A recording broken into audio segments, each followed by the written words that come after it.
After a good night's sleep, we are up early and head out to Mammoth Springs, an area of such geological diversity that it simply boggles the mind. We passed through Hayden's Valley, where the day before we saw so many bison we couldn't even begin to count. Today, there are only a few scattered about. However, we are treated by the presence of various waterfowl. We take it in for a moment, then press on. As is often the case in Yellowstone, one is easily distracted on the way to the park's more renowned points of interest. A distant geothermal feature catches our eyes as we travel through a mountain pass, and we must pull over to get a better view. We stop by the towers to see what we think is an osprey, and to catch a brief look at the waterfall. But there are too many people here, and we are inclined to move on. Not far from Mammoth Springs, we happen upon 2 wild elk feeding close to the road. Aside from the bison, these are the only big mammals we've seen. We just have to take some pictures. Finally arrive in Mammoth Springs around 10:30 a.m. If there is one place on earth in which God felt free to abandon all form and style, it is here. No landscape architect in the world could duplicate, much less imagine, the random yet structured beauty of this seemingly alien world. Mammoth Springs is the land that time forgot, and though many of its mineral springs along the lower basin are now dormant, there are a few that still remain active.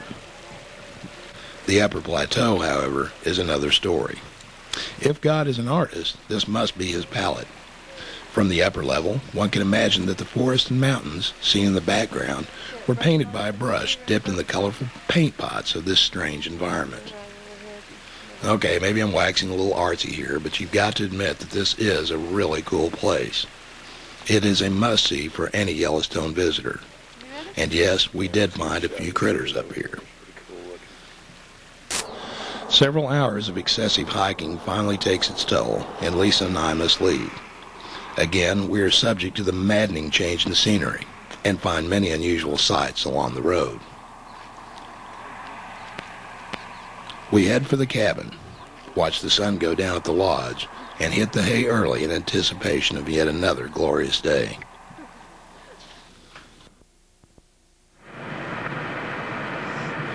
Today, we want to look for wildlife, but after a disappointing search, we improvise by going to the upper geyser basin, where we catch a brief glimpse of a deer.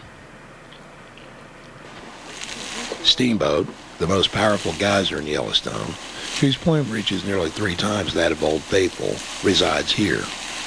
However, this geyser is totally unpredictable. Steamboat taunts us by showing signs of a major eruption. But after 3 hours, we conclude it is only a tease, look over other points of interest, and decide to leave.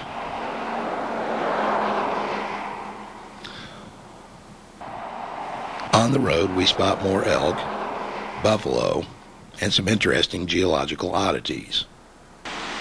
We detour through Fire Lake Canyon, another off-the-road treasure. And while viewing its beautiful cascade, spot gold ground squirrels right under our feet. After an hour or so, we find the main road and head south. With the car windows down, we hear a reverberant single-note call. It is an osprey, perched high in a tree, far from the road. It's late in the day now, so we decide to head home, and try later to do some night watching. But our efforts yield no results.